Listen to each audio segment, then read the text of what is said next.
হবে গাব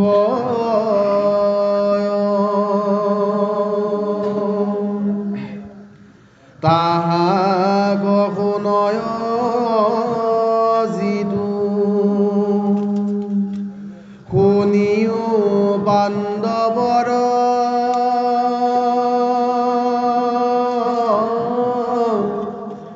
বিদ্যাধৰ বাবে মুনি সবে কৰস্ত্ৰব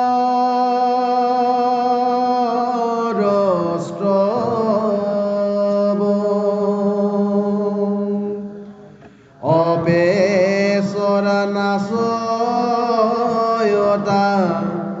হাৰ ৰঞ্জিত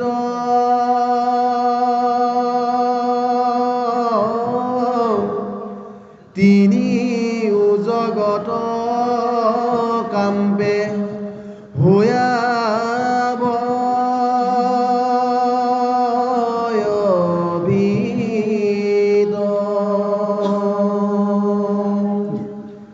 ব্ৰণাশ্ৰমী সবে যত কৰে যজ্ঞ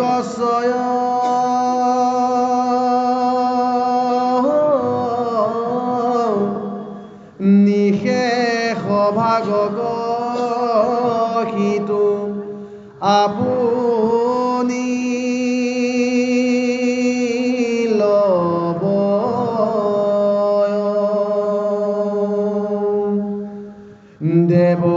দেৱতাগণক খেদাই ভজন কৰয়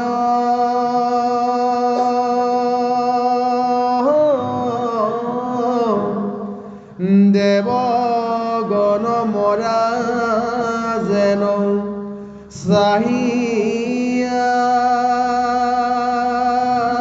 থাক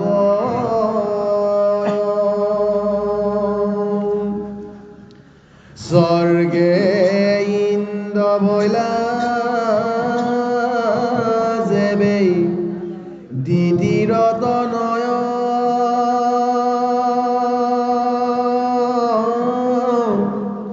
সপ্ত দীপা পৃথিৱীত ভৈল ধ্যান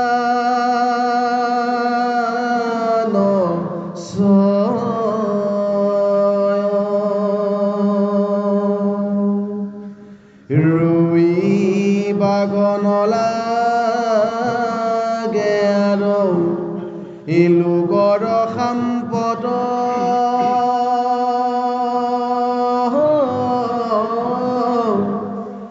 আপুনি শস্য সমস্ত জগত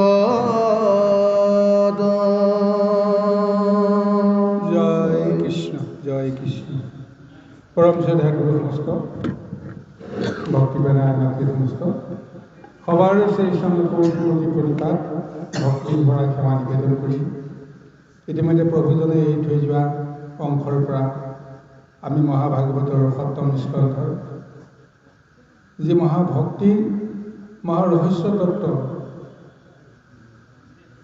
যে দৈত্যৰাজ হিৰণ্যকশিপুৰৰ পৰা আৰম্ভ কৰিছিল। এই দৈত্যৰাজ হিৰণ্যকশিপুৰে কি ভক্তি কৰিছিল যাৰ ফলত আজি তেওঁ তিনি ত্ৰৈলোক্যৰ ৰজা স্বৰ্গৰ ৰজা হৈছে। স্বৰ্গৰ সমস্ত ভোগ এতিয়া তেওঁ বিনা দ্বিধাই কৰিছে। তপস্যাৰ পৰা ঘূৰি অহাৰ পিছত তেওঁ স্বৰ্গলৈ কেৱল যাত্ৰাহে কৰিছে। দেৱতাসকলৰ লগত কোনো কাৰণতে যুদ্ধ কৰি স্বৰ্গত জয় কৰাৰ প্ৰয়োজনীয় নহয়। নিজে নিজেই দৈত্যসকলৰ ওচৰত দেৱতাসকলে পৰাজয় বৰণ কৰি বা তেওঁ শৰণাগত হ'বলৈ বাধ্য হ'ল। ইন্দ্ৰকে আদি কৰি মহাদেৱতাসকলেও দাসত্বৰ শিকলিত এতিয়া হিৰণ্যকশিপুৰৰ বৈশ্য হ'বলৈ বাধ্য। এতিয়া এই দেৱতাসকলে হিৰণ্যকশিপুৰৰ গা মালিচ কৰিব লগা হ'ল।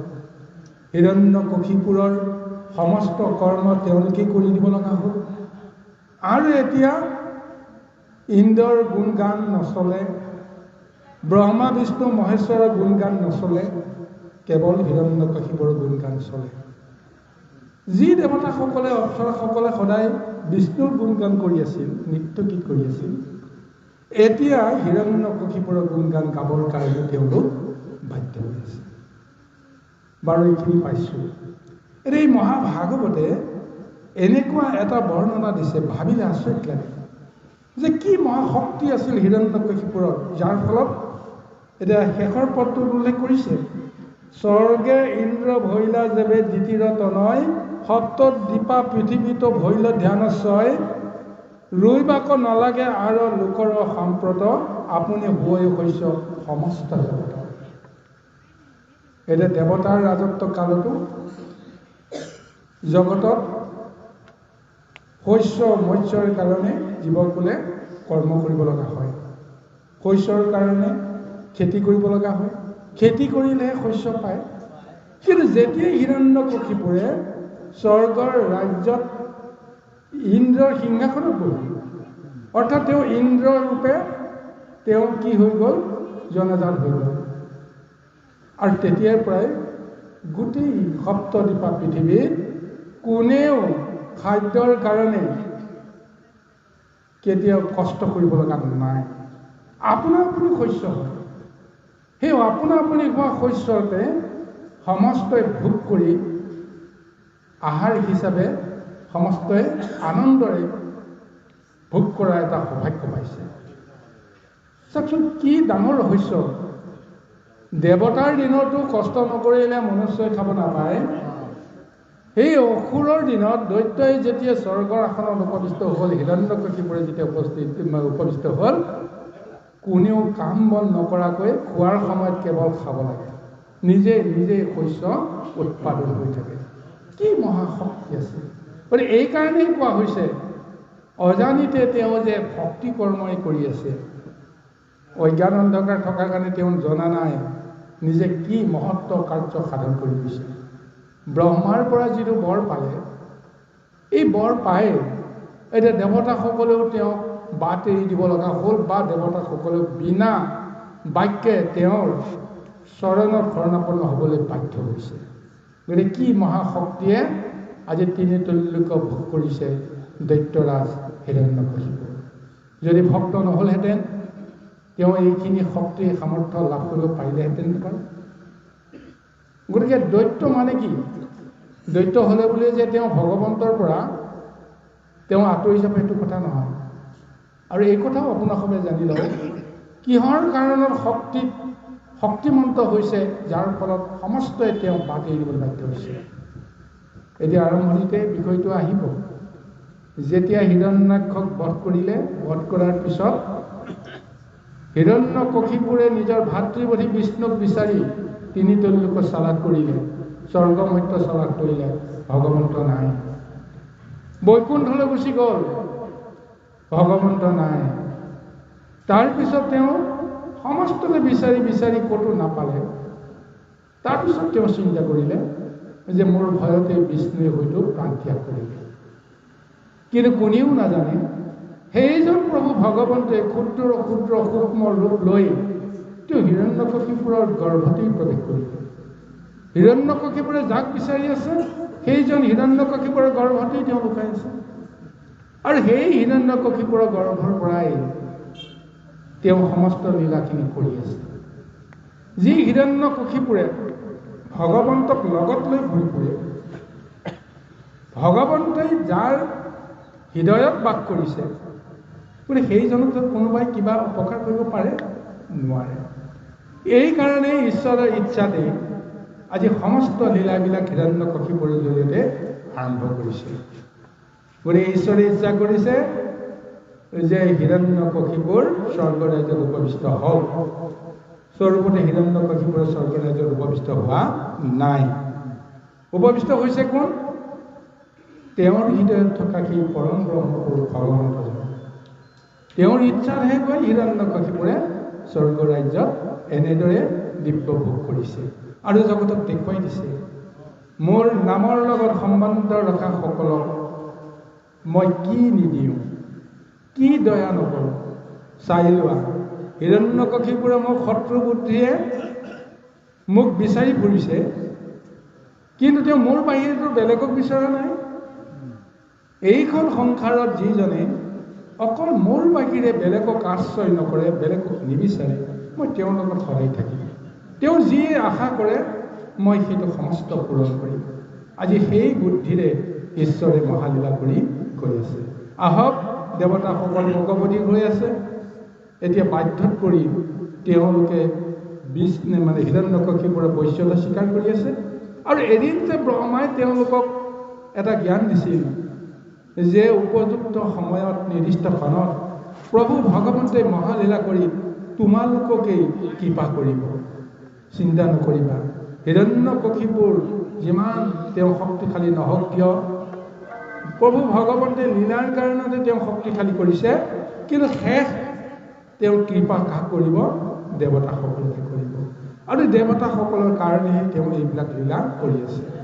এই বুজনিটো, এই জ্ঞানটো দিয়াৰ কাৰণত তেওঁলোকে অধীৰ আশাৰে সেই শুভক্ষণলৈকে অপেক্ষা কৰি এতিয়া কেৱল এতিয়া নিৰ্বিবাদ ৰূপত যেনে তেনে দৈত্যৰ পৰাও যেন কোনো কাৰণে অশান্তি ভোগ কৰিব লগা নহওঁ, তাৰ কাৰণে ধৈৰ্যৰে আজি বৈশ্যতা স্বীকাৰ কৰাৰ বাহিৰে অন্য কোনো বুদ্ধি তেওঁলোকে এতিয়া বিচাৰি পোৱা নাই।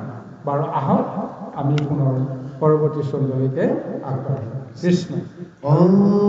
ৰাম কাম দুহাহে নমহি তাহা নকালত, সেদি খোজে তাক লোকে দে অন্তদৰত।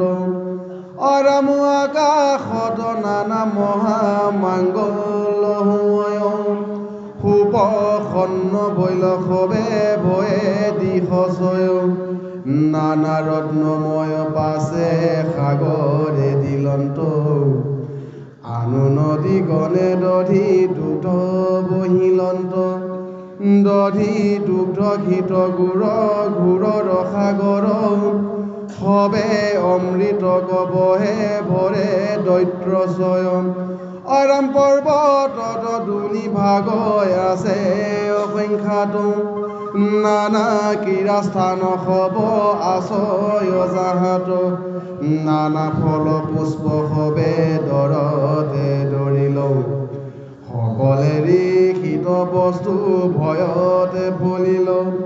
ইন্দ্ৰ আদি দিগপাল গণৰ কৰ্মক, দৈতেশ্বৰে আপুনিও ধৰিলা সবক। অৰাম ইন্দ্ৰ হুইয়া জল বৃষ্টি কৰ সতত, অগ্নি হুইয়া দহন শ্ৰণ মজত। এতিয়া চাওক, সমস্ত জগতত যি মহা পৰিৱৰ্তন হৈ গৈছে, এই পৰিৱৰ্তনটো এনেকৈ দেখুৱাইছে যে কাম নকৰাকৈ, কষ্ট নকৰাকৈ, শস্য নকৰাকৈ, খেতি নকৰাকৈ আপোনা আপুনি সেই শস্যবিলাক গজি উঠে, আপোনা আপুনি ফল ধৰে। আৰু এই সসাগৰা বসুমতীও এতিয়া সেই হিৰণ্যকশিপুৰৰ ভয়তেই তেওঁ যেন সমস্ত শক্তি তেওঁ উৎপাদন কৰিবলৈ বাধ্য হৈছে। যিয়ে যি খোজে বসুমতীয়ে তাক দিবৰ কাৰণে বাধ্য হয়। আৰু হিৰণ্যকশিপুৰে সদায় এটা কিন্তু শুভ দৃষ্টি সমস্ত জীৱৰ প্ৰতি তেওঁ দি আছে, যে তেওঁ মনত সংকল্প কৰিছে, মই যেতিয়া স্বৰ্গৰ ৰজা হ'লোঁ, তিনি ত্ৰৈলোকৰ ৰজা হ'লোঁ, গতিকে কোনো জীৱই কেতিয়াও দুখত থাকিব নোৱাৰিব, ভোকত থাকিব নোৱাৰিব, ক্ষুধাতুৰ হ'ব নোৱাৰিব, যি বিচাৰে তাকে খাবলৈ পাব লাগিব। অৰ্থাৎ তেওঁৰ সেই ধৰ্মটো অটুট ৰাখিছে। ৰজাৰ যিটো ধৰ্ম, সমস্ত প্ৰজাই শান্তিৰে ভোগ কৰক, মই যেনেকৈ খাবলৈ পাইছোঁ সমস্ত জীৱই খাবলৈ পাওঁ। কিন্তু তেওঁ এটাই দুৰাত্মা, মোৰ নামহে ল'ব লাগিব। বিষ্ণুৰ নাম কিন্তু কোনেও ল'ব নোৱাৰিব, কাৰণ বিষ্ণু এই জগতত নাই। নোহোৱাজনৰ নাম ল'লে কি হ'ব? কিন্তু তেওঁতো ভাবি পোৱা নাই যে এই বিষ্ণুৱে ক'ৰবাত মায়া কৰি কিবা কাৰণত তেওঁ ৰৈ আছে এটা ক্ষণৰ কাৰণে। গতিকে কোনোবাই যদি বিষ্ণু নাম লয় তেওঁৰ ওপৰতে তেওঁ ক্ৰোধান্বিত হয়। কিন্তু যিয়ে বিষ্ণু নাম নলয় হিৰণ্যকশিপুৰ নাম ল'ব তেওঁৰ কাৰণে তেওঁ সমস্ত ব্যৱস্থাখিনি তেওঁক দিবলৈ যত্ন কৰে। আৰু এই কাৰণে সেই সপ্তদ্বীপা পৃথিৱীয়ে নহয়, তিনি তৈলোক্যই নহয়, সমস্ত জগতে হিৰণ্যকশিপুৰৰ ভয়ত থৰ থৰ কম্পমান হৈ আছে। প্ৰকৃতি কম্পমান হৈ আছে, যাৰ ফলত সসাগৰা বসুমতীয়ে ফলবোৰ নিজে নিজে দিব লগা হয়। আৰু নদী নিজৰাবিলাকেও দূষিত গোন্ধ জলচয়ৰ পৰিৱৰ্তে মহাদুগ্ধ তেওঁলোকেও প্ৰদান কৰি আছে। দুগ্ধৰ নদী বৈ যায়, কাৰণ ভোগৰ নদী হ'ব লাগিব। গতিকে আৰু কৈছে যে নানা ৰত্ন ছয়ে পাছে সাগৰে দিলন্ত, আনু নদী গণে দধি দুগ্ধ বহিলন্ত, দধি দুগ্ধ ঘিত গুড় ঘোলৰ সাগৰ, সবে অমৃতক বহে ভয়ে দৈত্যস্বৰ। অমৃত কোনে ভক্ষণ কৰে? দেৱতাসকলেহে কৰে। আজি এতিয়া এই হিৰণ্যকশিপুৰৰ ভয়ত সমস্ত নদ নদী সাগৰ এই সমস্তই কেৱল সেই পঞ্চামৃত দধি দুগ্ধ ঘিত মধু এই সমস্তকে তেওঁলোকে দিবৰ কাৰণে বাধ্য হয়। অৰ্থাৎ স্বৰূপতে সমস্ত জগতে দেৱভোগ কৰি আছে। হিৰণ্যকশিপুৰৰ স্বৰ্গ ৰাজ্য হোৱাৰ লগে লগে দৈত্য ভোগ নাইকিয়া হৈ গ'ল, দেৱভোগ তেওঁলোকে উপভোগ কৰিলে।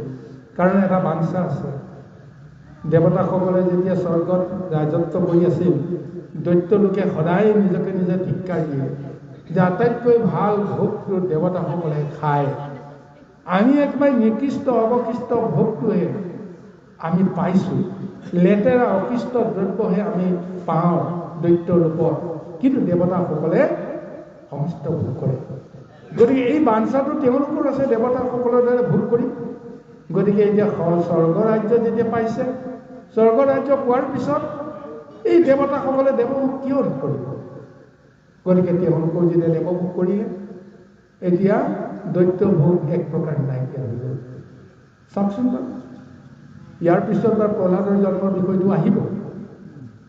প্ৰহ্লাদৰ জন্মৰ লগতে সম্বন্ধ আহিব যে সমস্ত দৈত্যকুল ভগৱন্তৰ কৃপাত দৈত্যপুত্ৰ প্ৰহ্লাদৰ জৰিয়তে দৈত্যকুল উদ্ধাৰ হ'ব। উদ্ধাৰ হোৱাৰ মূল ৰহস্যটো কি? এই যে তেওঁলোকে দিব্য ভোগ কৰিলে, পঞ্চামৃত যে ভোগ কৰিলে, পঞ্চামৃতৰ ভোগৰ যিটো ফল ভগৱন্তে কেনেকৈ দিবৰ কাৰণে প্ৰযত্ন কৰিছে যে ভক্ত প্ৰহ্লাদক জন্ম দি ভক্ত প্ৰহ্লাদৰ জৰিয়তে আৰু মহাভক্ত দৈত্যকুলত জন্ম দিব। বিৰোচন, বলি এই সমস্তটো ভক্ত, আৰু সেই দৈত্যকুলত ভক্তৰ এক মহা যেন সন্মিলনহে যেন আনিবলৈ যত্ন কৰি আছে। এই কাৰণতে আজি এই দেৱভোগৰ লীলাটো প্ৰভু ভগৱন্তে দৈত্যকুলক প্ৰদান কৰিছে। আৰু আমি ইয়াৰ পূৰ্বৰ কথাখিনি ক'বলৈ গ'লেতো সকলোৱে জানেই যে হিৰণ্যকশিপুৰ হিৰণ্যাক্ষ পূৰ্বতে বৈকুণ্ঠৰে পাৰিষদ আছিল, জয় আৰু বিজয়। কালক্ৰমত তেওঁলোকে চাৰিসিদ্ধৰ অভিশপ্ত হৈহে আজি মৰ্ত্যত তেওঁলোক আহি এনেদৰে আজি দৈত্যজনী পাব লগা হৈছে। বোলে যি কি নহওক ভগৱন্তেতো চব জানে, আৰু ভগৱন্তে নিজেই বাক্য দিছে যে তোমালোকে ভয় নকৰিবা, যোৱা। ঋষিৰ অভিশাপ নিশ্চয় সফল হ'ব লাগিব, তেওঁলোকৰ বাক্য ৰক্ষা হ'ব লাগিব, আৰু তোমালোকক মই নিজেই গৈ উদ্ধাৰ কৰি আনিম। তিনিটা জন্মতে মই নিজেই গৈ তোমালোকক উদ্ধাৰ কৰিম। অন্যান্য ভক্তসকলকো মায়া সংসাৰৰ প্ৰভু ভগৱন্তে নিজে আহি কেতিয়াও মুক্ত কৰি নিয়াৰ কথা সহজতে নাভাবে, আৰু সেইসকলক দয়া কৰি বিষ্ণুদূতৰ জৰিয়তে বা বিষ্ণু বৈকুণ্ঠৰ পাৰিষদৰ জৰিয়তে তেওঁলোকক মহামুক্তিৰ ব্যৱস্থাটো দিয়ে। কিন্তু আজি এই দৈত্যপতি হিৰণ্যকশিপুৰক বা ইয়াৰ পিছৰ প্ৰজন্মত তেওঁলোকে যি ৰূপ ল'ব স্বয়ং প্ৰভু ভগৱানে নিজেই আহি অৱতাৰ ধাৰণ কৰিব লগা হৈছে আৰু তেওঁলোকক মুক্ত কৰিব লগা হৈছে। আৰু সেই তত্ত্বতে এতিয়া এই লীলাটো কৰি আছে। আৰু আহি আজি এই হিৰণ্যকশিপুৰৰ জৰিয়তে স্বৰ্গ মধ্য পাতাল সমস্তে দেৱভোগ কৰিছে। অমৃতৰ নদী বৈ গৈছে, যি অমৃতৰ কথা দেৱতাসকলৰ বাহিৰে দৈত্যসকলে কোনোদিন ভাবিব পৰা নাছিল। কিন্তু হিৰণ্যকশিপুৰে যি মহা তপস্যাৰ জৰিয়তে যিটো শক্তি পালে, সেই শক্তিৰ বলত আজি সমস্তখিনি সম্ভৱ হ'বলৈ গৈ আছে। আহক আমি পুনৰ পৰৱৰ্তী পদলৈ আগবাঢ়ো। কৃষ্ণ। ও ৰাম বায়ু হোয়া সুখে বিধি বীৰৰ সজত সূৰ্য হোয়া প্ৰসন্ন কৰয়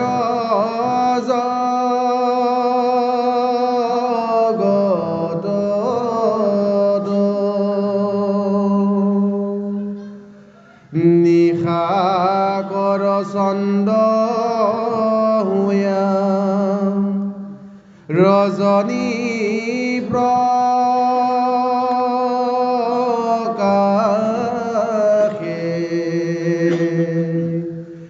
গ্ৰহ তাৰা গণ যত আশ্ৰয়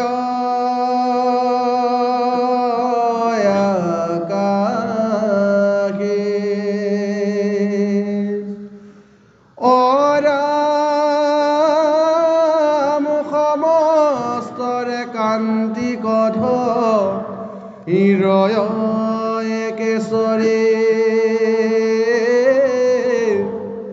তাৰ সম নাহি আৰু ব্ৰহ্মাণ্ড ভিতৰে দহু দিশ জিনিয়া ভৈ ইলেকয়ে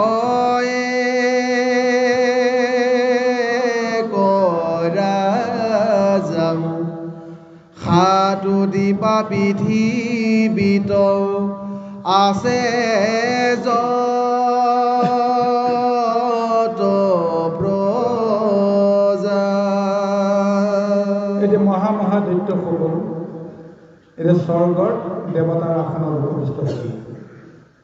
তাতোকৈ ডাঙৰ কথা, মহাদেৱতাসকল স্বৰ্গতে আছে, কিন্তু তেওঁলোকৰ শক্তিহীন এক অৱস্থা হৈ গ'ল। ইন্দ্ৰই নিজৰ মতে একো কৰিব নোৱাৰে। মেঘৰ দ্বাৰা ইন্দ্ৰই সদায় বৰ্ষণ দিয়ে, কিন্তু সেই দেৱৰাজ ইন্দ্ৰই একো কৰিব নোৱাৰিলে। সূৰ্যই সকলোকে তাপ আৰু পোহৰ দিয়ে, কিন্তু সেই সূৰ্যও তাপ আৰু পোহৰ দিব নোৱাৰিলে। বায়ুৱে সমস্তকে প্ৰাণ শক্তি প্ৰদান কৰে, কিন্তু সেই বায়ুৱে নিজেও একো কৰিব নোৱাৰে। অগ্নিয়ে দহন কৰিব নোৱাৰে। ইত্যাদি ইত্যাদি দেৱৰ যি শক্তি, সেই সমস্তবিলাক লয় হ'ল। আৰু ক'ত সেই সমস্ত শক্তি নিহিত হ'ল? হিৰণ্যকশিপুৰৰ দেহত। হিৰণ্যকশিপুৰে সমস্ত দেৱতাৰ শক্তি তেওঁ হৰণ কৰি ল'লে বা আয়ত্ত কৰি ল'লে, যাৰ ফলত সূৰ্যৰ কৰ্মটো কৰে হিৰণ্যকশিপুৰে, বায়ুৰ কৰ্মটো কৰে, বৰুণৰ কৰ্মটো কৰে হিৰণ্যকশিপুৰে। তেওঁ যি ইচ্ছা সেইটোৱে সম্ভৱ হয়। তেওঁ সূৰ্য শক্তি ধাৰণ কৰোঁ বুলি ক'লে তেওঁ মহা দীপ্তমান এটা ৰূপ লয়, আৰু সেই দীপ্তমান ৰূপটোত যে সূৰ্যৰ শক্তি বাহিৰে অন্য শক্তি নাই বুলি স্বীকাৰ কৰিবলৈ বাধ্য হয়। আৰু যি কি নহওক, এই মহাশক্তি আজি কোনে পালে? দেৱৰাজ ইন্দ্ৰৰ জৰিয়তে সমস্ত দেৱশক্তি এতিয়া হিৰণ্যকশিপুৰৰ জৰিয়তে পাব লগা হয়। গ্ৰহ নক্ষত্ৰৰ যি জ্যোতি, সেই জ্যোতিও ম্লান হৈ গ'ল। কেৱল হিৰণ্যকশিপুৰে সমস্ততে যে শক্তি বিলাবৰ কাৰণে সামৰ্থ্য লাভ কৰিলে। এইকাৰণে সমস্তৰে কান্তিক ধৰয় একেশ্বৰে, তাৰ সম নাহি আৰু ব্ৰহ্মাণ্ড ভিতৰে। দহু দিশ জিনিয়া ভৈলেক এক ৰাজা, সাতু দীপা পৃথিৱীত আছে যত প্ৰজা।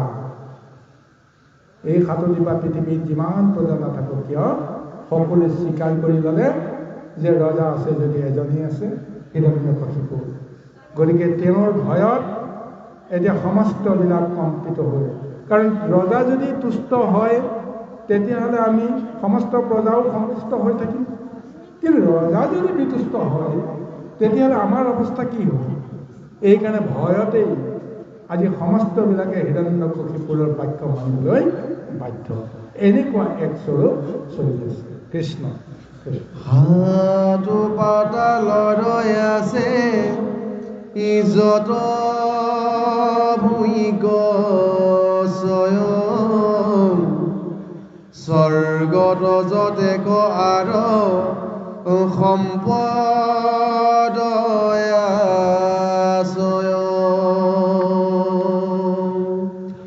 সকলো ভোগক বঞ্জে দিতিৰত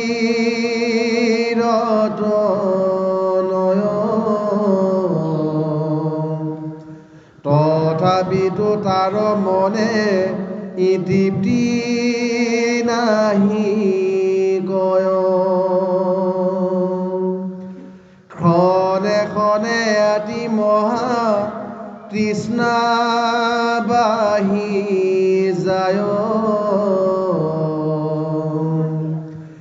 ইন্দ্ৰিয়ক জিনিবাক নপাৰে সদায়।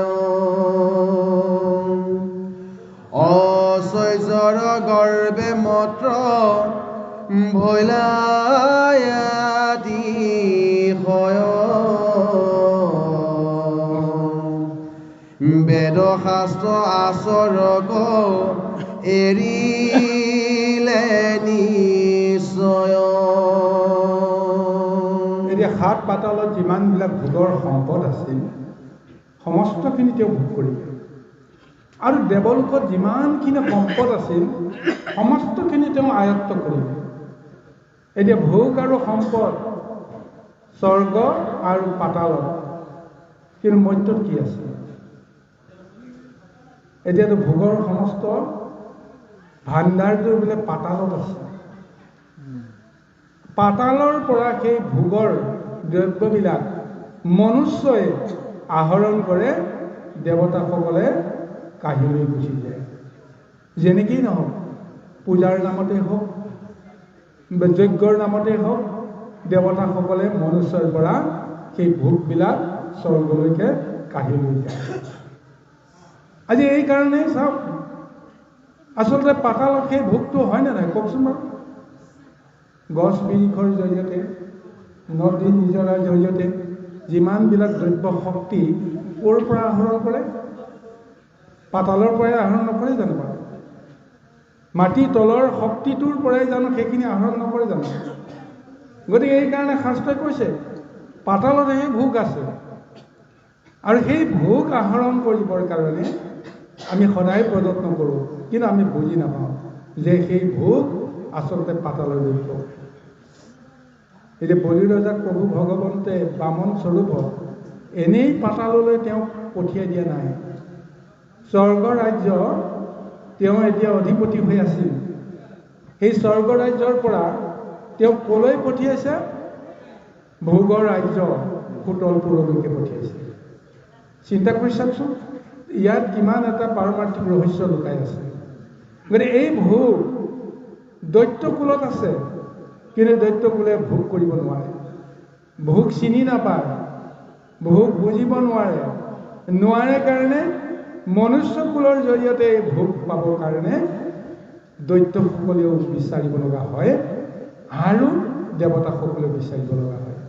তিনিটা কুলৰ ভিতৰত শ্ৰেষ্ঠ কুল হিচাপে আমি মনুষ্যকেই জ্ঞান কৰিব লগা হওঁ, কিন্তু স্বৰূপতে তিনি কুলৰ ভিতৰত দেৱতাসকলক শ্ৰেষ্ঠ বুলি কয়, মনুষ্য কুল তাৰ তলত, আৰু আখৰিক ৰূপত দৈত্য শক্তিক একেবাৰে নিচল বুলি আমি গণ্য কৰোঁ। কিন্তু স্বৰূপতে মনুষ্য কুলহে শ্ৰেষ্ঠ। দেৱতা আৰু অসুৰে কেৱল মনুষ্য কুলৰ আশ্ৰয়হে তেওঁলোক ভোগ কৰিব লগা হয়। মনুষ্যৰ পৰা দৈত্যসকলে ডকা হকা লৈ যায়, টানি আজুৰি লৈ যায়। সেইকাৰণে তেওঁলোক দুষ্টমতী, সেইকাৰণে তেওঁলোক দৈত্য। কিন্তু দেৱতাসকলে বৰদান দিয়া চলেৰে, ভালৰি বোলোৱাৰ চলেৰে, মৰমেৰে, যেনেকেই নহওক কৌশলেৰে মনুষ্যৰ পৰা বহুতখিনি কাহিনী গুচি যায়। আৰু আমি মায়াত মজি থকা মনুষ্যসকলে ততকেই নাপাওঁ। কিন্তু কৰ্মখিনি, গোটেইখিনি কৰ্ম কোনে কৰে? কিন্তু মনুষ্যই কৰে। দেৱতাও কৰ্ম নকৰে, অসুৰেও কৰ্ম নকৰে। মনুষ্যই কৰ্ম কৰে, দেৱতা আৰু অসুৰে ভোগ কৰে। কিন্তু আজি হিৰণ্যকশিপুৰে স্বৰ্গৰ ৰজা হোৱাৰ লগে লগেই মনুষ্যৰ কৰ্ম নাইকিয়া হৈ গ'ল। কাৰণ দেৱতাসকলেতো কৰ্ম নকৰে, মনুষ্যই কৰি দিয়া কৰ্মহে ভোগ কৰে। কিন্তু তেওঁলোকে এতিয়া তিনি তেওঁলোকৰ অধিপতি হ'ল যেতিয়া মনেৰে বিচাৰিলে সমস্ত পাব পৰা শক্তিটো আজি পাই গ'ল। স্বয়ং প্ৰভু ভগৱন্তে এতিয়া তেওঁ এই শক্তিটো দি এটা পৰীক্ষা কৰিছে। তুমি খাই আছা, খাই থাকা, যিমান পৰা খাই থাকা। এদিন যেতিয়া তোমাৰ উপলব্ধি হ'ব যে ইমান খালো, কি পালো, তেতিয়াতো অন্ততঃ ভোকটো গুচি গ'ল, নহয়? এইবিলাক খাইনো কি লাভ হ'ল? কিন্তু এই হিৰণ্যকশিপুৰক সেই দুৰ্ভাৱনাটো দিছে, তুমি যিমান খোৱা খোৱা, কিন্তু তোমাৰ যে হেঁপাহ নপলায়, খায়ো তুমি তৃপ্তি নোপোৱা, সদায় অমৃত ভোজন কৰি আছা, অথচ তোমাৰ তৃপ্তি পলোৱা নাই। আৰু লাগে, আৰু লাগে। কিয় লাগে?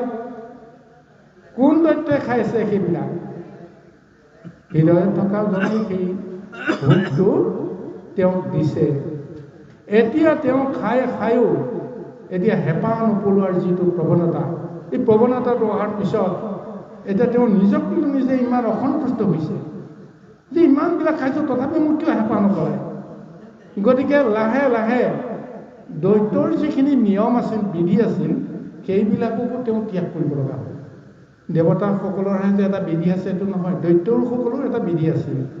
কিন্তু সেই দেৱতাই হওক, দৈত্যই হওক, কোনো বিধি এতিয়া তেওঁ নমনা হৈ গ'ল। কাৰণ তেওঁ যে সৰ্বোচ্চ হৈ গ'ল, তেওঁৰ বাহিৰেতো জগতত কোনো নাই, তেওঁৰ কথাই আইন। তেওঁৰ ওপৰত যদি কোনোবা এজন আছে বুলি ভবাহেঁতেন, তেওঁ সেইজনক ভয় কৰি তেওঁ চলিলেহেঁতেন। এতিয়া তেওঁ যদি কাক ভয় কৰিব? আৰু তাৰপিছত দেখা গ'ল তেওঁৰ ইন্দ্ৰিয়ৰ বাসনা ইমান এক মহা ক্ষুধাতুৰ ৰূপত আগবাঢ়ি গৈ আছে, যাৰ ফলত এই খাওঁ খাই হেঁপাহ নপলায়। আৰু শেষত গৈ নীতি, নিয়ম, আইন, শৃংখলা সমস্তবিলাক তেওঁ জলাঞ্জলি দিব লগা হ'ল। কিহৰ কাৰণত? অন্তৰাত্মাত যে তেওঁৰ দৈত্য শক্তিটো আছে। দেৱভোগ কৰিব পাৰে, কিন্তু দেৱতা হ'ব নোৱাৰে। কাৰণ দৈত্যৰ যিটো নীতি আচাৰ, স্বভাৱজাত যিটো স্বৰূপ, সেই স্বৰূপৰ পৰা কেতিয়াও তেওঁ আঁতৰিব নোৱাৰে। এইকাৰণে এইখিনিতে প্ৰভু ভগৱন্তে এতিয়া তেওঁ কৰ্মদোষত পেলাবৰ কাৰণে প্ৰযত্ন কৰিছে। দিব লগাখিনি দিলে, কিন্তু তাক যদি চিনি নাপায়, বুজি নাপায়, তেতিয়াহ'লে তাৰ বিপৰীত চিন্তাটো ভগৱন্তে কৰিবই লাগিব, হয়নে? যি ফল বিচাৰিছে সেইটোকে দিয়া। তাৰপিছত তুমি তাৰ পৰা যদি কোনো এটা শুভ দৃষ্টি তুমি ল'ব নোৱাৰা, সুজ্ঞান এটা ল'ব নোৱাৰা, লাহে লাহেতো তোমাক সেই সম্পদৰ পৰা বঞ্চিত কৰিবৰ কাৰণে ভগৱন্তে লীলা কৰিব। এতিয়া সেই অসন্তুষ্টি ভাৱনাৰে বেদৰ নীতি আচাৰ, দৈত্যৰ নীতি আচাৰ, নিয়ম ভংগৰ অপৰাধত তেওঁক এতিয়া পেলাবৰ কাৰণে ভগৱন্তে এনেদৰে তেওঁক উৎফুল্লিত কৰাবলৈ গৈ আছে। কাৰণ সেইজন ভগৱন্ত হৃদয়তে থাকি এইখিনি কৰ্ম কৰি আছে। বাহিৰততো তেওঁক বিচাৰি পাবলৈ নাই। কিন্তু মাজে মাজে তেওঁৰ ভয় হয় যে সেইজন ক'ৰবাত আছে নেকি, ক'ৰবাত আছে নেকি। কোনোবাজনে যদি ব্ৰাহ্মণে লিখিয়ে যদি বিষ্ণুৰ নাম লয়, সেই ভয়টো তেওঁ আহি যায় যে এওঁটোতো সজ্জন লোক বোলে সকলোৱে জানে, মহাজ্ঞানী বোলে সকলোৱে জানে, কিন্তু এওঁৰ মুখত যে কৃষ্ণৰ নামটো আহি গ'ল, কিন্তু ক'ৰবাত আছে নেকি? মইহে ভাবিছোঁ নাই, কিন্তু তেওঁৰ অন্তৰাত্মাই কৈ আছে যেতিয়া সেইটোতো কেতিয়াবা সঁচাও হ'ব পাৰে। এই বিচলিত ভাৱনাহে তেওঁক অশান্তিত জৰ্জৰিত কৰি তুলি আছে।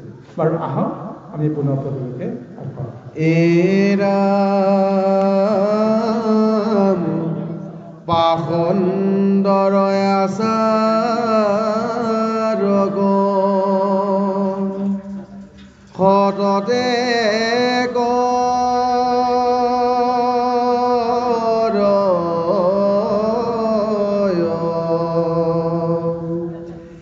এই মতে গ'লে বিস্তাৰ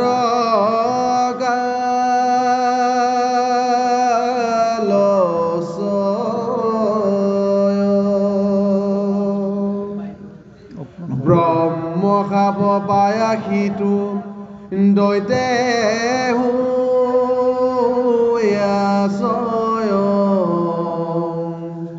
পাহৰিল তাক সিটো হিৰণ্য দুৰ্জয় অৰাম তাৰ যুগ দণ্ড দেখি লোক পলায় মহাদৰে তৰতৰি ভয়ত কাম্পয় অৰাম কাহাতো শৰণ লৈবে উপায় নপান্ত তাক ভয়ে কবৰি যাইবে নপাৰণত অৰাম দশু দিশ থানত হবে গ্ৰাহী আয়াচয় সপোনে সচিতে হবে দেখে দৈত্ৰময় পলাই বাৰ থান নাহি দেখি ৰে বচয় মনত শৰণ লয়া হৰিত নিশ্চয় যিটো দিশে আছা প্ৰভু অশ্ৰুত্ৰয় অনন্ত সেই দিশে দেৱে নমস্কাৰ কৰিলন্ত জিথানত গয়া ভক্তে নাসন্ত সংসাৰ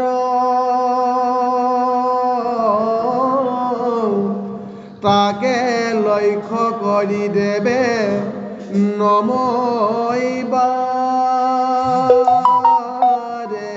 বাৰ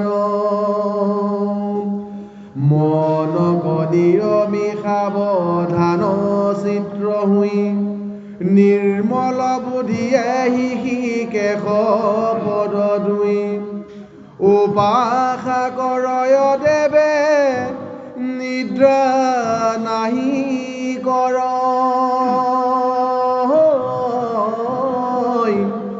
নিশেষে দেৱতা বায়ু ভোজন কৰ এতিয়া বহুকাল এই দৈত্যেন্দ্ৰ হিৰণ্যকশিপুৰে কোনো দেৱতাকে হওক বা কোনো জীৱকে হওক তেওঁ কেতিয়াও অন্যায় আচৰণ কৰা নাছিল কিন্তু লাহে লাহে যেতিয়া তেওঁ অতৃপ্ত বাসনাত তৃপ্ত হৈ পৰিলে মন অসন্তুষ্ট তেওঁ বিশৃংখল এটা ৰূপ ল'লে তেতিয়া দৈত্যসকলক বাদ দি দেৱতাসকলক দেখাৰ লগে লগেই তেওঁ শত্ৰু বুদ্ধিটো আহিব আৰু এওঁলোকৰ কাৰণে যে আমি বহুদিন নানান ধৰণৰ দুৰ্যোগ ভুগিছিলোঁ ইত্যাদি ইত্যাদি কথাবিলাক অহাৰ লগে লগে এই দেৱতাসকলক বিশেষকৈ দশদিকপাল দণ্ডসূৰ্যকে আদি কৰি অন্যান্য বড় বড় দেৱতাসকলক নানা ধৰণৰ শাস্তি বিধান কৰিবলৈ অনাহকত তেওঁলোকক যন্ত্ৰণা দিবৰ কাৰণে প্ৰযত্ন কৰিলে আৰু তাৰপিছত এই দৈত্যৰ ভয়ত আজি দেৱতাসকলে এতিয়া ত্ৰস্তমান হৈছিল হিৰণ্যকশিপুৰৰ নাম শুনাৰ লগে লগে দেখাৰ লগে লগেই তেওঁলোক থৰ থৰ কম্পিত হ'ব লগা হৈ যায় তাৰপিছত প্ৰাণৰ মমতাত এতিয়া তেওঁলোকে হিৰণ্যকশিপুৰৰ পৰা পৰিত্ৰাণ পোৱাৰ কাৰণে চেষ্টা কৰিলে পলাই পত্তং দিবৰ কাৰণে যত্ন কৰিলে, কিন্তু ক'ত পলাই সাজিব? সমস্ত দিশতেতো হিৰণ্যকশিপুৰে ৰাজত্ব। মহাশক্তিয়ে হিৰণ্যকশিপুৰে মুহূৰ্তৰ ভিতৰতে লুকাই থকাৰ পৰা তেওঁলোকক লৈ আহিব। এতিয়া এই দেৱতাসকলে চিন্তা কৰিছে, কি প্ৰকাৰে হিৰণ্যকশিপুৰৰ পৰা আমি পৰিত্ৰাণ পাম। তাৰ পিছতেই তেওঁলোকৰ অন্তৰাত্মাত সেই ধাৰণাটো আহি গ'ল, স্বয়ং প্ৰভু ভগৱন্তৰ বাহিৰে আমি কেতিয়াও হিৰণ্যকশিপুৰৰ পৰা পৰিত্ৰাণ নাপাম। গতিকে সেই প্ৰভু ভগৱন্ত হৰিক এতিয়া তেওঁলোকে স্মৰণ কৰিবলৈ আৰম্ভ কৰিলে, তুতি কৰিবলৈ আৰম্ভ কৰিলে।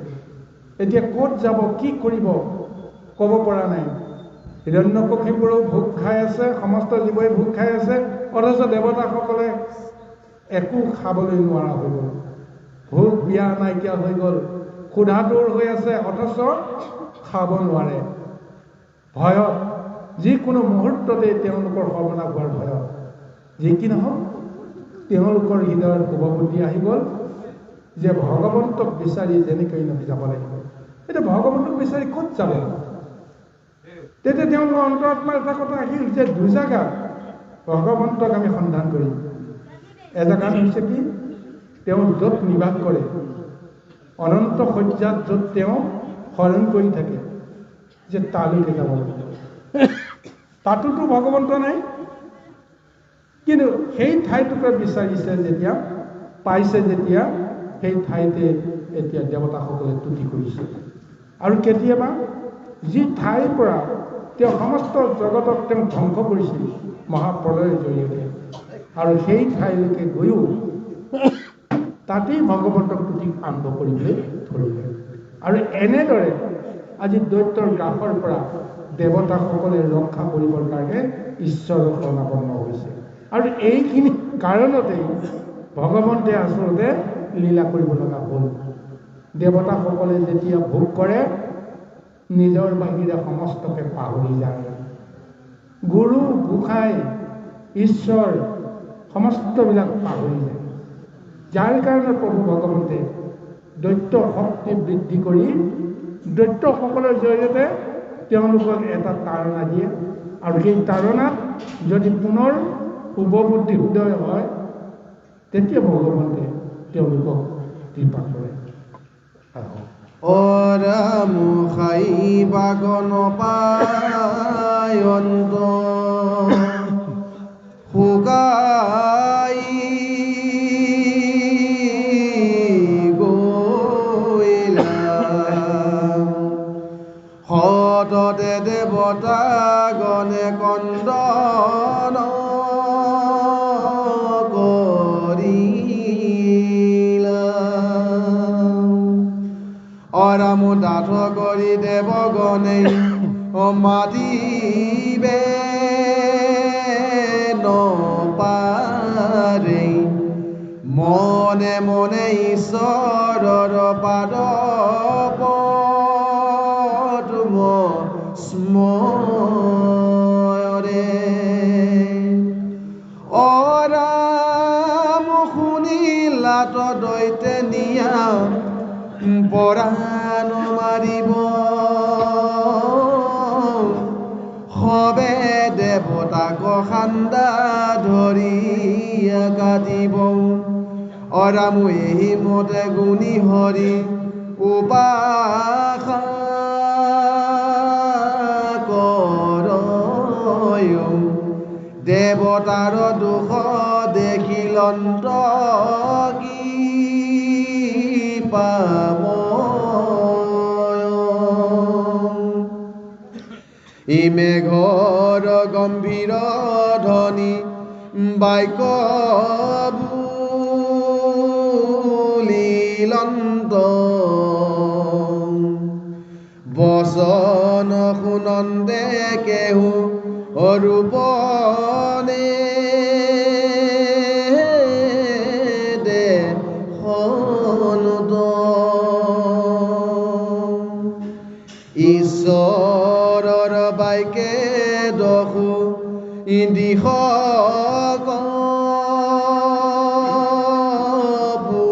পুৰিল। সাধু মহন্তৰ শুনি ভয় দূৰে গৈল। ইফালে খাবলৈ নাপায় দেৱতাসকল, শুকাই খিনাই খৰিডালৰ নিচিনা হৈ গ'ল। আৰু এতিয়া ইমান দুখত তেওঁলোকে কান্দিবও নোৱাৰা হৈ গ'ল। কাৰণ হিৰণ্যকশিপুৰে যদি তেওঁলোকৰ কান্দোন যদি শুনে, তেতিয়াহ'লে কিহৰ কাৰণে তহঁতে কান্দিছ যে খাব নাপায়, যে কিহৰ কাৰণে তহঁতে খোৱা নাই, সিও এটা মহাদুখ। আৰু যদি ঈশ্বৰক তুতি কৰিবলৈ যাওঁতে ঈশ্বৰক চিঞৰি চিঞৰি যদি মাতে, তেতিয়া সেই কথাটো শুনাৰ পিছতো হিৰণ্যকশিপুৰেতো তেওঁলোকক শুনাই নিদিব, জীৱনতে দগ্ধ কৰিব। এটা উপায়ন্তৰ হৈ তেওঁলোকে ঈশ্বৰক মনে মনে স্মৰণ কৰাৰ বাহিৰে তেওঁলোকৰ আৰু ৰক্ষা নাই। আৰু এনেদৰে তেওঁলোকে মহাস্তুতি কৰাৰ পিছত অন্তৰ্যামী প্ৰভু ভগৱন্তে তেওঁলোকৰ দুখ বুজিলে। অন্তৰ্যামী প্ৰভু ভগৱন্তে জানি ল'লে যে এওঁলোকৰ অন্তৰত এতিয়া বিষয়ৰ অহংকাৰ নাই, তেওঁলোক যে দেৱতা, এই ধাৰণাটো এতিয়া তেওঁলোকে কৰিব নোৱাৰা হ'ব। গতিকে এতিয়া মোকেই তেওঁলোকে আশ্ৰয় কৰিছে, গতিকে মই তেওঁলোকক সহায় নকৰিলে মোৰো যিটো ঈশ্বৰৰ ধৰ্ম, সেই ধৰ্মটো ৰৈ নাথাকিব। গতিকে এতিয়া স্বয়ং প্ৰভু ভগৱন্তে এই দেৱতাসকলক সন্তুষ্ট কৰিবৰ কাৰণে তেওঁ বা দেৱতাসকলক অকণমান সাহস দিবৰ কাৰণে ভগৱন্তে এতিয়া আকাশবাণীৰে তেওঁলোকক এটা বাণী দি তেওঁলোকক সন্তুষ্ট কৰাবলৈ প্ৰযত্ন কৰিছে। বাৰু কি নহওক গুৰু মাষ্টৰ, আৰু এটা পদচৰণৰ পিছতে পাতৰ অন্ত কৰিব। সময়ৰ প্ৰতি লক্ষ্য ৰাখি আমি মহাভাগৱত ইমানতে আমি সামৰি মাৰিব লাগিব। বাৰু আহক আমি অন্তিম পদচৰণলৈকে আমি আগবাঢ়িছোঁ। কৃষ্ণ। মোহে দেৱগণ শুনা হি মোৰ বচন,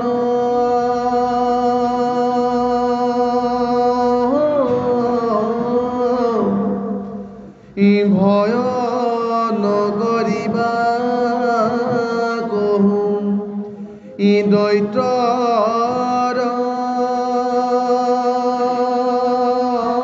কাৰণ,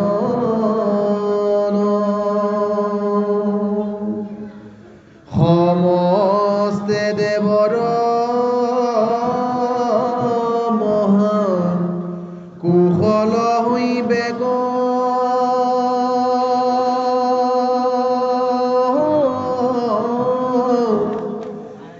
নিশেষ সকলে দুখন ইসবে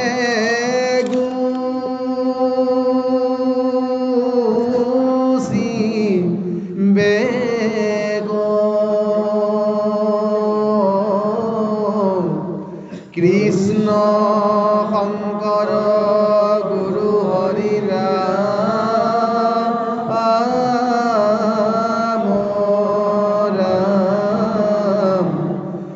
হৰি ৰাম ৰাম ৰাম। জয় কৃষ্ণ। এই গুৰু দেৱতাসকলৰ এই দুখটো দেখি ভগৱন্তে আকাশবাণীৰে তেওঁলোকক আশ্বস্ত কৰিলে যে হে দেৱগণ, মোৰ কথা শুনা, তোমালোকে দৈত্যৰ কাৰণত ভয় নকৰিবা। তোমালোকৰ মহাকুশল হওক আৰু অবিলম্বে তোমালোকৰ সমস্ত দুখ নাইকিয়া হৈ যাব, আৰু মই তাৰ ব্যৱস্থাটো নিশ্চয় মই কৰিম, আৰু তোমালোকক মই সদায় সুখত ৰাখিবৰ কাৰণে মই লীলা কৰিম। এনেদৰে স্বয়ং প্ৰভু ভগৱন্তে যেতিয়া আকাশবাণীৰে দেৱতাসকলৰ মন তুষ্ট কৰাই দিয়ে, সিদিনাখনৰ পৰাহে দেৱতাসকলে স্থিৰ ভাৱনাৰে ঈশ্বৰক ধ্যান কৰিয়ে আজি হিৰণ্যকশিপুৰৰ লগত থাকি যেনেকেই নহওক ভগৱন্তলৈ তেওঁলোক অপেক্ষা কৰি আছে। হে প্ৰভু, তুমি কি মহালীলাৰে আমাক তুমি কৃপা কৰা। আৰু সেই মুহূৰ্তৰ পৰাই ভয় শংকা তেওঁলোকৰ মনৰ পৰা আঁতৰি গুচি গ'ল। কাৰণ ঈশ্বৰৰ প্ৰতি অটল বিশ্বাস তেওঁলোকৰ ঈশ্বৰৰ সেই আকাশবাণীয়ে তেওঁলোকৰ অন্তৰাত্মাত সেই সুন্দৰ মনোমৰ এক ধাৰণা দৃঢ় কৰি দিলে আৰু সেইখিনিৰ কাৰণতে আজি মহাভাগৱতে আজি মহা উপদেশেৰে আমাক এই তত্ত্বটো দিবলৈ গৈ আছে। চব কামটো ভগৱন্তৰ ইচ্ছাৰে হয়। আমি বিষয়ৰ তাৰণাত পৰি যেন ঈশ্বৰক পাহৰিব লগা নহওঁ, তাৰ কাৰণে আমি সদায় সচেষ্ট থকা দৰকাৰ। বাৰু যি কি নহওক, এই গুৰুসকল, আই মাতৃসকল, আমি মাজে মাজে আহি হঠাৎ দেখা দি আপোনালোকৰ ওচৰত দুই এষাৰ ভাগৱতৰ কথা আলোচনা কৰোঁ। আপোনালোকে দায়িত্ব যেন নধৰিব। ঈশ্বৰে দিয়া সুযোগ সুবিধা মতেহে আপোনালোকৰ ওচৰলৈ আহিবলৈ আমি সমৰ্থ হওঁ। যি কি নহওক, সীমিত সুবিধাৰ মাজত যে যিমানখিনি আলোচনা কৰিলোঁ, এই আলোচনাত যদি জানিতে অজানিতে দুখ ত্ৰুটি হৈছে, সমস্তখিনি আপোনালোকে মাৰ্জনা কৰিবলৈ আশা কৰি আজি আমাৰ মহাভাগৱতৰ ইমানতে আমি সামৰি মাৰিছোঁ। কৃষ্ণ জয় কৃষ্ণ। হৰি কৃষ্ণ